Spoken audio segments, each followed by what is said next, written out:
Oggi amici ci troviamo a Maser, siamo in provincia di Treviso e siamo venuti qui per conoscere il caso di una ragazza, di una giovane ragazza a cui diamo il benvenuto, Alice. Ciao Alice. E che è la testimonianza di come un giovane che magari si laurea per esempio in lingue decide di fare l'agricoltore. Raccontaci un po' la tua storia e il tuo percorso. Sì, grazie.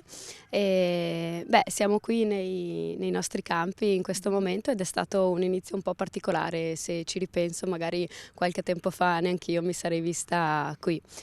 E nasce tutto da un'idea di quattro matti, diciamo sempre, di cercare di trovare un'alternativa a quello che ci sembrava in questo momento una vita un po' per alcuni stanca, per alcuni rinchiusa in ufficio, per qualcuno non si rivedeva insomma in una laurea in lingue per l'appunto.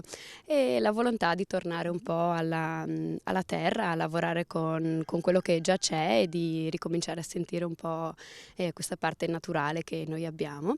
Per cui ci siamo dedicati e abbiamo pensato di poter tornare sui campi e dare vita a un'azienda agricola.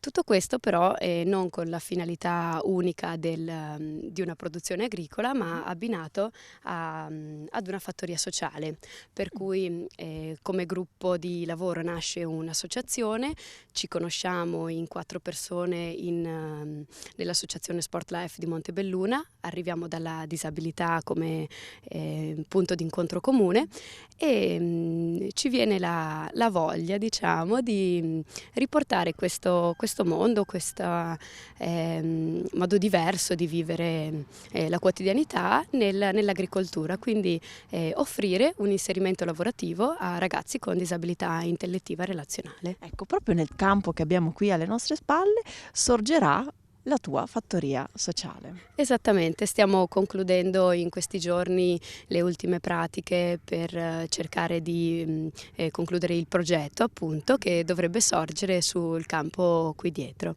Ecco, sappiamo che ci sono delle risorse che il piano di sviluppo rurale mette a disposizione dei giovani che decidono di investire. Ecco, in particolare tu hai già individuato in che modo poter sfruttare e mettere a frutto questi fondi? Beh, se riuscissimo ad avere i fondi sarebbe un passo importante per avviare un'azienda, perché al momento partiamo con veramente poco, quello che possiamo mettere dalle nostre tasche.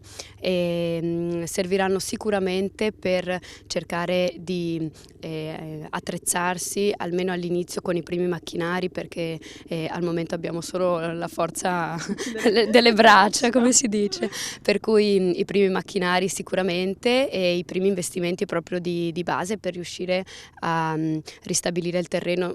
Cercheremo e vorremmo lavorare nel biologico, per cui prendiamo dei campi che sono stati trattati in questi anni chimicamente, per cui ci vorrà un periodo un po' più lungo per ristabilire, per cui anche i macchinari magari che dovremmo utilizzare per un'agricoltura di precisione biologica saranno specifici.